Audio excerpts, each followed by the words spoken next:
ಆತ್ಮೀಯ ನಮಸ್ಕಾರ. ನೋಡಿ, ಇದು ಕರುಂಗ್ಲಿ ಮಾಲೆ 3 ಅವರ್ ಆಯಿತು ನಾನು ಇಲ್ಲಿ ನೀರಲ್ಲಿಟ್ಟು ಚೆಕ್ ಮಾಡಲಿಕ್ಕೆ, ಟೆಸ್ಟ್ ಮಾಡಲಿಕ್ಕೆ ಇಟ್ಟಿದ್ದೀನಿ. ಇದು ಯಾವ ರೀತಿ ಕಲರ್ ಚೇಂಜ್ ಆಗಿದೆ ನೋಡಿ. ನೀರು ಹಿಂಗಿದ್ರೆ ಮಾತ್ರ ಇದು ಒರಿಜಿನಲ್ಲು. ನಾನೆಲ್ಲ ಯೂಟ್ಯೂಬ್ನಲ್ಲಿ ಸರ್ಚ್ ಮಾಡಿದೆ. ಸರ್ಟಿಫೈಡ್ ಮಾಲೆಯನ್ನು ತೆಗೆದುಕೊಂಡು ಬಂದು ನಮ್ಮ ಗ್ರಾಹಕರಿಗಾಗಿ ಮತ್ತೊಮ್ಮೆ ಟೆಸ್ಟ್ ಮಾಡಲಿಕ್ಕೆ ಪ್ರಯತ್ನ ಮಾಡಿದೆ. ನೋಡಿ ಕಲರ್ ಯಾವ ರೀತಿಯಾಗಿ ಕೆಂಪು ಬಣ್ಣಕ್ಕೆ ತಿರುಗಿದೆ ಅಂತ. ಇದು ಪ್ಲಾಸ್ಟಿಕ್ನಲ್ಲಿ ಡೂಪ್ಲಿಕೇಟ್ ಬರ್ತವೆ, ಅವು ಯಾವುದೇ ರೀತಿ ಒರಿಜಿನಲ್ ಮಾಲೆಗಳಲ್ಲ. ಈಗ ನೋಡಿ ಯಾವ ರೀತಿಯಾಗಿದೆ.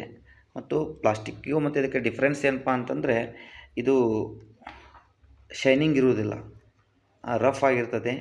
ನಂತರ ಏನಪ್ಪ ಅಂದರೆ ಬ್ಲ್ಯಾಕ್ ಕಲರ್ನಲ್ಲಿರುತ್ತೆ.